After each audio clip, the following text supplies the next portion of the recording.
Hello, it's Belinda. Today I'm going to be working on a layout documenting these 3 gorgeous little photos of my son in a costume. I've gone through my box of boy themed products and I've pulled out a few bits and pieces. It is almost exclusively Cocoa Vanilla Studio and it's just a mixture of different collections, boy themed collections. I've got a little pack of bits and pieces here which have come out of ephemera kits. There's also some stuff from my stash in here.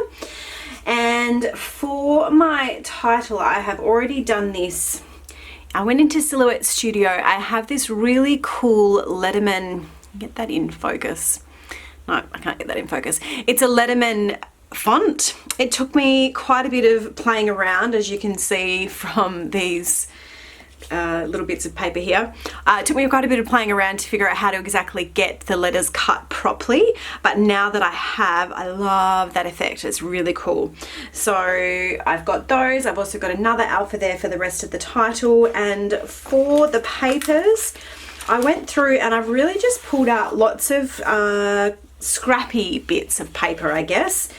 Bits where I've got only offcuts or I've already used parts of the paper, and I'm going to try and use some of those up. Before I did cut those letters out, I cut a border from that dark blue paper, which I'm going to use to mat my page on. But that's it. I am going to do some mixed media on this because I do want it to be a really messy page, because it's a story about the destructive nature of my little Toddlersaurus Rex. So let's hop on to fast forward and get stuck in. Okay, so off camera I have gone ahead and added a really thin white photo mat to each of those photos. I didn't really need to do it to the middle photo, but the only reason I did was just to give this wood grain frame something to hold on to. So I knew that I wanted to use this wood grain frame, which came in one of the ephemera packs, to highlight one of the photos, and the photo is a big cheesy grin on my son's face as he knew how adorable he looked in that little dragon costume. So I've just secured it to the back with some washi tape, and the other 2 photos will sit nestled in underneath that frame. I'm using the offcuts from cutting out the title or my silhouette of that dark blue patterned paper, and I'm going to add another really thin border around each of those 2 photos going on the sides. Now, as I said during my intro, I wanted to make this a messy page. I knew that I wanted it to be a really messy page to kind of mirror the destruction that is my son at the moment. It's very cute, but it's also very frustrating and very exhausting, the things that he gets up to. So to achieve that look, you will see me a little bit later on using quite a bit of mixed media, but I wanted to have lots and lots of paper layers, and I wanted all of those layers to have some really distressed edges. So I'm using a mixture of torn paper edges and getting my distressing tool and really roughing up the edges on the sides. So what you can kind of see is that above and below the photos I'm using a paper tearing technique, and then on either side of the photos I am just using some distressing. I have left all of this footage in. It's a little bit faster, only because I know that I like to see how people layer up pattern papers behind their photos, so I thought it may be of interest. And you will notice, as I mentioned in the intro, that for the most part what I'm using here are offcuts or scraps or little bits of leftovers that I've had from previous projects that I've made using these papers. So this is a really good way to use up your scraps, is using this kind of distressed torn edge layering. And you can see there I've even repurposed some of the really fine torn off green edges, and I'm just popping those as another layer above the photos. So there's lots of, there's a few pops of green, which really brings out the green in those photos. And then I've also used the dark blue because I'm not sure if you can see it on camera all that well, but the wings on the little dragon costume are a dark blue. So I'm just tucking those in, and now I'm going to grab, I had just one little strip of this grey triangle paper, and I wanted to fill in the gaps on either side of the photo there. So you'll see that what I'm going to do, because there's not enough to get some adhesive onto the front of that, I'm holding it down in place, and then I'm going to grab my double-sided tape and I'm going to tape it down at the back, because there wasn't enough for the adhesive to hold onto on the front of the piece of paper, if that makes sense. And then I've used my distressing tool to run that along the edge again, and then I will just very carefully with my fingernails tear off a little bit from the top and the bottom of each of those little strips, just to keep that consistent. And then that whole little stack is, I knew that I was going to use this turquoise, what do we call it, turquoise, aqua? I never quite know what the right term for the shades are, but I'm going to use this messy circle paper just to mat the whole piece on. So I'm just giving it a quick little measure up to see how much I need, and using my pencil to mark that off. I'm going to trim it off, and there's another piece for me to use on another project. Straight away I'm going to tear the top of that, and I'm also going to tear the bottom because I knew that I wanted those torn edges. And roughing up the edges with my distressing tool. I really love using that distressing tool at the moment. And then I decided I didn't like the way the tear was straight, because I haven't kept straight tears on either side. So I'm not quite explaining that very well, but you can see from watching what I'm going to do. I'm actually going to put that whole piece down on a slight angle, and then I'm going to come back in with my scissors and cut down the two sides so that they are parallel to the sides of my paper stack. Just needed a little bit more texture there on that little piece.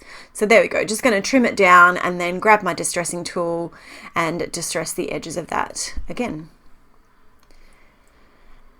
Okay, so now I'm getting ready for my mixed media. I know that I want this little stack to sit towards the top of the page, so I'm just popping it down and using a pencil to mark each of the four corners, just so I know where to put my mixed media. I did get a little bit gung-ho, more gung-ho than I intended to. So I've got this bubble stencil, which was from Page Heavens, and I am breaking open a brand new bottle of, it's a glass bead medium from Liquitex. I've never used it before. It was certainly very interesting. I learned very quickly that it's not the kind of medium that you scrape across your stencil, because as I scraped it, there were little beads of glass flying everywhere. So it's definitely something more that you kind of just smush down into the stencil. I haven't kept all of this on camera. I have done some of it off camera. And then I did have to leave it to dry for quite a long time. I think I left it for about 6 hours or so, and I came back and it was still a little bit tacky, but it was mostly dry. So that's a little up close view. It doesn't really show all that well on the camera, but it's a really interesting finish.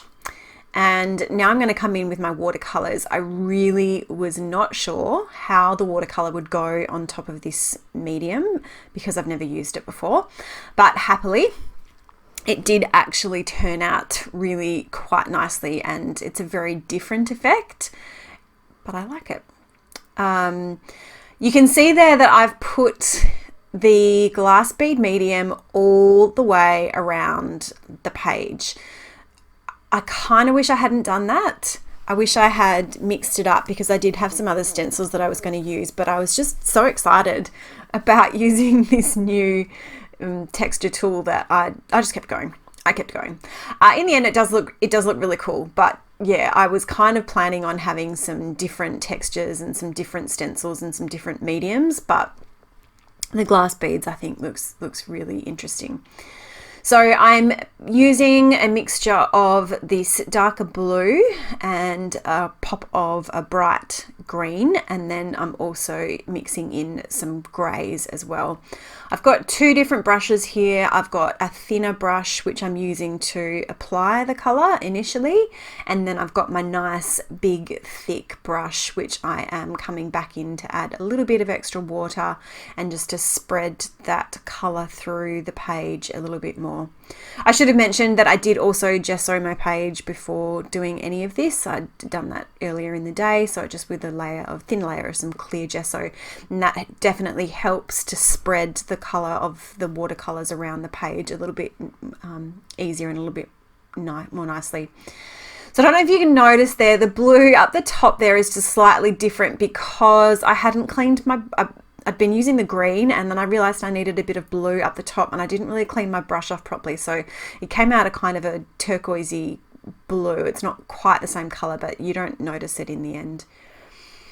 So I'm coming in now and adding some gray. This gray isn't really super pigmented, so it didn't quite come out as dark as I would have hoped, but I didn't want to use any black because there's no black in the photos and there's no black in the layers, and I thought it would be just a little bit too much. So once I'm done with that, I do use my heat gun to dry it off a little bit because I just wanted to get stuck into it and get it all done. But I did use my heat gun, and then I have grabbed my distressing tool again, and I'm really roughing up those edges. I find that when you've applied gesso to the cardstock, it really texturizes the edges a lot more when you do use your distressing tool. So if you like that really rough look, that's definitely something to try. And then once I've done that, I'm going to adhere it to that dark blue mat, and I'm going to run it around my sewing machine for a couple of rows of really messy stitches. I was a bit worried that my needle might hit some of the glass beads and break. There are those messy stitches, but it was okay. It went around okay. So now I'm ready to start with the title and my embellishments and my journaling. I have sped this little bit up quite a bit here, but I'm sticking those Letterman stickers down, which spells the word Toddlersaurus. And I started with the middle. I knew that it was going to fit conveniently, perfectly across the bottom of the paper layer stack. So I started with the middle and worked my way out from edge to edge. And of course I'm using my favorite Art Institute glitter glue with the fine liner tip to apply adhesive, the wet glue, to the back of these layers. I knew that I needed to use a fair bit of wet glue on this layout because of the mixed media and the glass beads. They add quite a bit of dimension.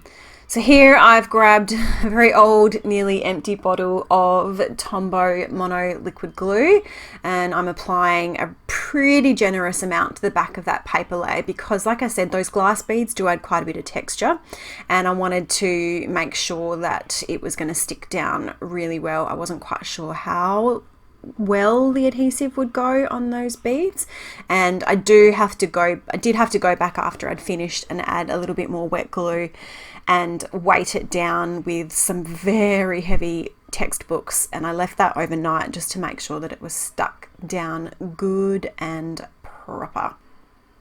And I've just gone off camera for a second to grab a textbook now to hold that paper layer down while I work on adhering the rest of the title down the bottom. So I've got these wood grain look, really light wood grain look thickers, and they spell the word Rex, and I knew that I'd have to add a little bit of wet adhesive to these, so I'm just going to stick them down and hold them down with my fingers really nice and tightly, and that does seem to do the trick. I've checked the layout since and they are still stuck down, so it seems to have worked pretty well.